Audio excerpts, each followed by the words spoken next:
오늘의 핫한 소식들 모아 알아보는 시간 주식 이슈 데일리 핫 이슈 김정은입니다. 6월 12일 오늘의 주식시장 어떤 흐름 보였을까요? 먼저 간밤 뉴욕 증시에서 주요 지수는 중국의 경기 부양책에도 불구하고 미중 간 무역전쟁 불확실성에 보합권에서 하락 마감했습니다. 중국 인민은행과 재정부 국가발전개혁위원회는 이날 공동으로 성명을 냈는데요. 철도와 고속도로, 전기, 가스 공급 프로젝트에 지방 정부 특수목적 채권을 통해 조달한 자금을 사용할 수 있게 허용한다고 밝혔습니다. 중국 정부 부양책으로 상하이 종합지수가 2.58% 급등한 것을 비롯해 글로벌 금융시장에서 위험자산에 대한 투자가 힘을 얻었습니다. 뉴욕 증시도 이러한 중국의 부양책에 힘을 입어서 상승 출발했지만요. 이 상승폭을 반납한 후에는 보합권에서 등락을 지속했습니다. 도널드 트럼프 대통령은 이날 기자들과 만나서 중국이 협상 타결을 원하지만 올해 초 합의했던 협상 조건들로 복귀하지 않는다면 합의하지 않을 것이라고 밝혔습니다. 이렇듯 미중 무역전쟁 불확실성이 여전하게 투자자들은 신중하게 대응했다는 관측이 나오고 있습니다. 오늘 우리 시장은 코스피가 하락으로 출발하면서 등락을 반복하다가 장중에는 2110선을 내줬고요. 코스닥은 소폭 상승하다가 하락 전환했습니다. 자세한 장마감 지수는 화면으로 살펴보시죠. 네, 먼저 코스피 지수는 전거래일보다 3.06포인트 하락한 2108선에서 마감했고요. 코스닥 지수는 전거래일보다 4.47포인트 하락한 724선에서 장을 마쳤습니다. 네, 오늘은 앞타바이오 소식 먼저 전해드릴게요. 기술 특례 제도를 통해 코스닥 시장에 입성한 앞타바이오가 상장 첫날인 오늘 장 초반부터 큰 폭으로 하락했습니다.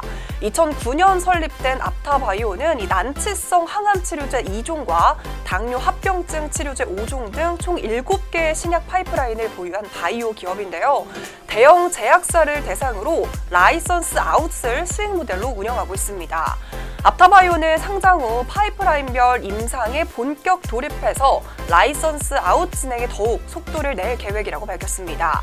한편 지난 28일에서 29일 진행했던 기관 투자자 대상 수요 예측에서는 856.41대 1의 경쟁률을 기록했고요. 공모가는 희망 범위 상단을 넘어선 3만 원으로 정해졌습니다. 하지만 오늘 시초가는 공모가를 훨씬 웃도는 5만 2천 원을 기록했고요. 고가는 5만 4천 원을 기록했지만요.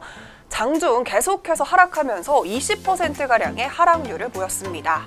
오늘의 두 번째 이슈 종목은 바로 필로시스 헬스케어입니다. 처음 들어보는 기업이시죠? 이 톱필드가 공시를 통해 사명을 톱필드에서 필로시스 헬스케어로 변경했다고 밝혔습니다.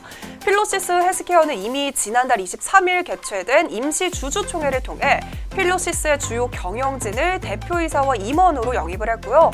바이오와 의료기기 및 헬스케어를 중심으로 하는 신규 사업 추진을 위한 정관 변경도 완료했습니다. 필로시스는 2014년까지만 하더라도 연간 매출액이 62억 원에 불과했습니다. 하지만 2018년에는 308억 원을 달성하면서 4년 만에 매출액을 5배가량 끌어올렸고요. 영업이익률도 25%로 동종업계 최고 수준을 기록하고 있습니다. 지난달에는 의료기기 전문 유통사인 후앤디 메디케어와 혈당 측정기와 시험지 판매 계약을 체결을 했고요. 한국당뇨협회와 업무 협약을 맺으면서 대국민 당뇨 예방 캠페인에 참여해서 대외적인 인지도를 높이고 있습니다. 필로시스 헬스케어 측에서는 이번 사명 변경을 시작으로 체외 진단기기 포트폴리오를 강화하고 이를 바탕으로 한 토탈 헬스케어 서비스 기업으로 발돋움하기 위해 진단 의료기기와 시약, 건강기능식품, 제약, 세포치료제 등을 중심으로 사업 다각화를 추진할 계획이라는 포부를 밝혔습니다. 네, 오늘의 마지막 이슈는 코아시아입니다. 코아시아가 H&T 매각을 통해 대규모 현금을 확보하면서 상승세를 보였습니다. 코아시아는 보유 중이었던 H&T 지분을 처분 완료했다고 지난달 공시한 바 있었는데요. 매각 대금은 약 266억 원입니다. 이렇게 확보한 대규모 현금을 활용해서 성장성이 높은 신규 사업에 진출할 것이라는 기대감이 반영된 것으로 풀이되고 있습니다. 또한 얼마 전에는 이 종속 회사였던 이츠웰과 합병을 했었는데요. 이렇게 코아시아는 지주회사에서 사업회사로서의 정책 변화를 진행 중이면서도 재무구조가 건실한 이츠웰과의 흡수합병으로 현금 창출 능력과 사업 시너지 확대를 통해 기업 가치를 제고할 것이라고 밝힌 바 있었습니다. 네, 이렇게 오늘은 앞타바이오의 신규 상장 소식과 토필드의 필로시스 헬스케어로의 사명 변경 소식, 코아시아의 매각을 통한 대규모 현금 확보 소식까지 전해드렸습니다. 주식시장의 핫이슈가 궁금하시다면 데일리 핫이슈와 함께하세요.